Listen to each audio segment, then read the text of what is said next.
الرحمن الرحیم۔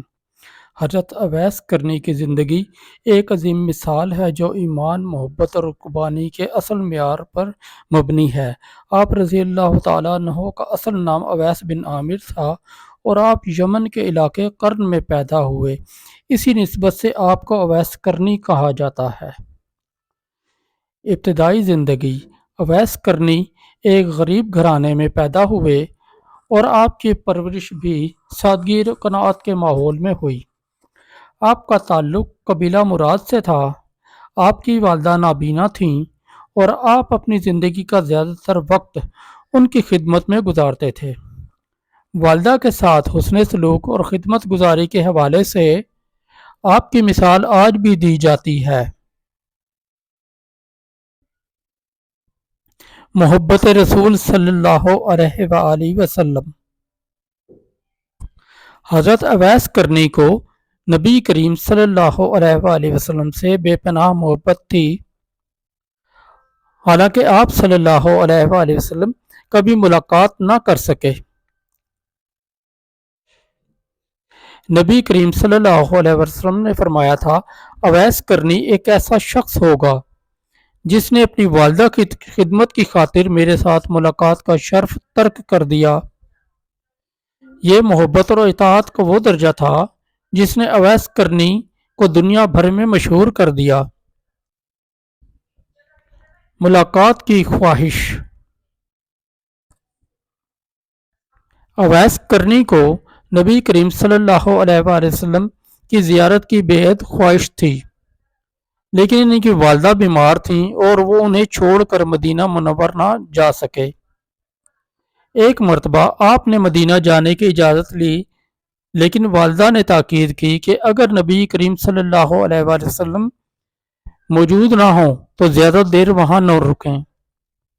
جب آپ مدینہ پہنچے تو نبی کریم صلی اللہ علیہ وآلہ وسلم کسی غزوے میں شریک تھے، اس لیے آپ کو زیارت کا موقع نہ ملا۔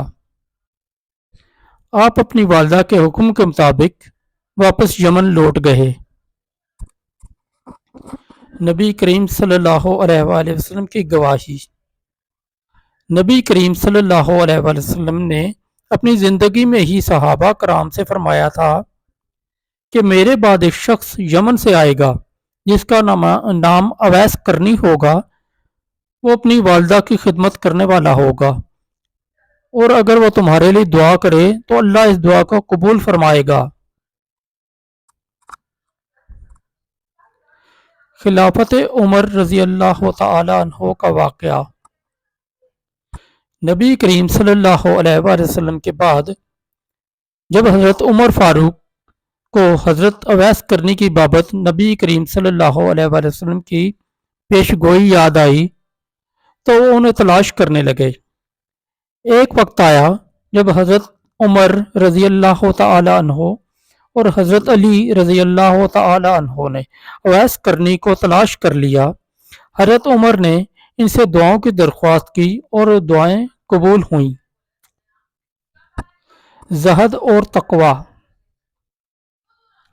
اویس کرنی کی زندگی سادگی، عبادت اور اللہ کی محبت میں بسر ہوئی۔ آپ دنیاوی مال و دولت سے بے نیاز تھے اور اپنا زیادہ وقت اللہ کی یاد میں گزارتے۔ آپ نے اپنی زندگی کا مقصد اللہ کی رضا حاصل کرنا بنایا۔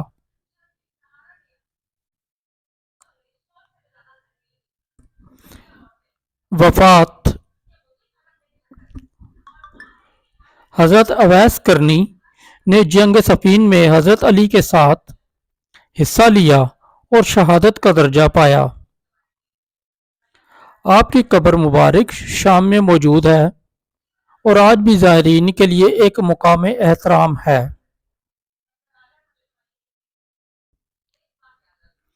سبق: حضرت اویس کرنی کی زندگی ہمیں یہ سبق دیتی ہے کہ والدین کی خدمت، اللہ اور اس کے رسول صلی اللہ علیہ وآلہ وسلم کی محبت اور سادگی عبادت انسان کو بلند مقام تک پہنچا سکتی ہے۔ ان کی زندگی آج کے مسلمانوں کے لیے ایک مشعل راہ ہے۔